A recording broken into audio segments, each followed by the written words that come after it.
KSRTC ബസ്സുകളിൽ വനിതകൾക്ക് സൗജന്യ യാത്ര. സ്വകാര്യ ബസ് മേഖലയിലെ ആയിരക്കണക്കിന് ജീവനക്കാരെ തൊഴിൽരഹിതരാക്കുന്ന പദ്ധതി സർക്കാർ പുനഃപരിശോധിക്കണമെന്ന് ജില്ലാ private bus and heavy vehicle Mazdoor Sangh ജില്ലാ സമ്മേളനം ആവശ്യപ്പെട്ടു. KSRTCയിൽ വനിതകൾക്ക് സൗജന്യ യാത്രാ പദ്ധതിയുമായി സർക്കാർ മുന്നോട്ടു പോവുകയാണെങ്കിൽ സ്വകാര്യ ബസ് ജീവനക്കാർക്ക് പൊതുമേഖലാ സ്ഥാപനങ്ങളിൽ ജോലി നൽകണമെന്ന് federation vice president K Sudhakaran ആവശ്യപ്പെട്ടു. രാഷ്ട്രീയത്തിന് അതീതമായി കൊണ്ട് പ്രവർത്തിക്കുന്ന ഒരു തൊഴിലാളി പ്രസ്ഥാനം എന്ന നിലയിൽ നമ്മുടെ കടപ്പാട് ഈ വ്യവസായത്തോടും ഈ വ്യവസായത്തിൽ ജോലിയെടുക്കുന്ന തൊഴിലാളികളോടും അവരുടെ കുടുംബാംഗങ്ങളോടും.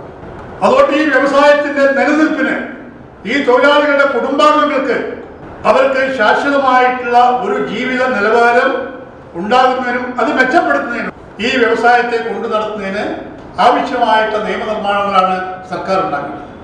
നമുക്കറിയാം, ഒരു കാലഘട്ടത്തിൽ കേരളത്തിലെ ചാരായ വ്യവസായത്തിൽ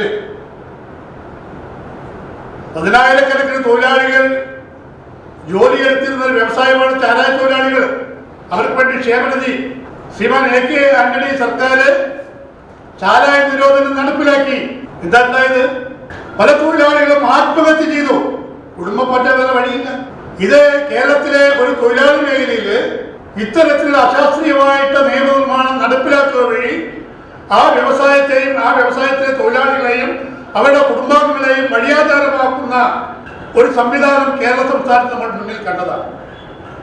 ഏതാണ്ട് സമാനമായിട്ടുള്ള ഒരവസ്ഥയിലേക്കാണ് കേരളത്തിലെ ഓട്ടോ തൊഴിലാളികളെയും അവരുടെ കുടുംബാംഗങ്ങളെയും എത്തിക്കാൻ പോകുന്നത് എന്നുള്ള കാര്യത്തിൽ യാതൊരു സംശയമില്ല.